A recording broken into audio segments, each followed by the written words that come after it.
Assalamu alaikum wa rahmatullahi wa barakatuh. Who do we have with us today? Roaa Fawzi. Nice to meet you, Roa. Couple questions for you. Right. From today's event, why is this topic important for founders? I think we have a lot of interpretation of successful founders, but not how they got there or their journeys of how they got there. So I think today really brought the reality of the difficulties that founders face during their time to the successful stage.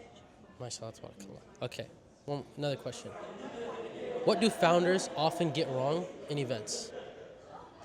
What do founders often get wrong in events? I think the point of the event, I think as Jimmy said as well in his talks, and we network, we meet people, and we never follow through. And also knowing, as he said as well, they said in the event as well, to know who's participating and who's speaking, see who's relevant to you and access them in that way rather than just a free-for-all for everybody to contact. Know who to contact and study who you need to be in contact with in order to reach your goals. What's the first thing you would do to tackle that? I would do more research about who's speaking and go at the time that they are speaking. What Ghada said, for example, is get their book, have that interaction with them based on research that you've done so that you know how to approach them once you know what it is they do or how they can help you in what you're doing or on your journey. MashaAllah. That answers the third question I have, but there's three parts to it. So we understand what founders should do beforehand. Yeah. During and after the event, what should they be doing?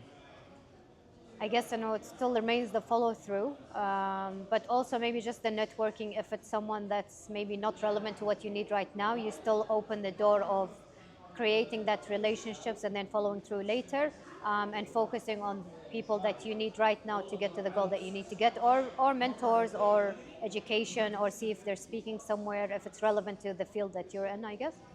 So in simple, never miss out on any opportunity. I agree, yeah. Great.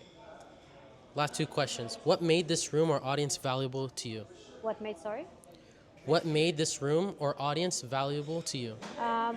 It was real, it was relevant, real, and unscripted, I think, and it wasn't so serious. So it became more of a casual, like fireside chat, rather than like a scripted situation that we usually see at network events. What stood out the most to you about it?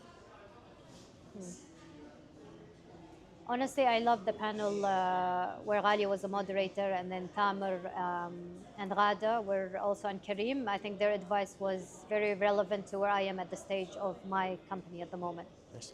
What out of that panel, what stuck out to you the most for you that you would want to take after this event? I think what Kareem said was really important, and to know your customer, and then also what Tamer said, and what value do you add. I think I would focus, that existed, but I would focus on that more, and to know who I'm meeting and why I want someone to connect me with them, and being actually certain of that myself. And then also for knowing, rather than what saying the problem is or what the solution is like adding what value I bring in from the beginning rather than waiting till the end. I think that was the biggest point. Wonderful. For a last question that you can beautifully close us on, why should ecosystem partners support this series? Because it's real.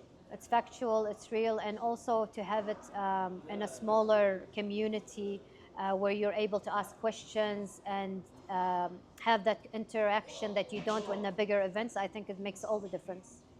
Thank you so much, Roa. We Thank appreciate you. your attending. Thank you. Thank you.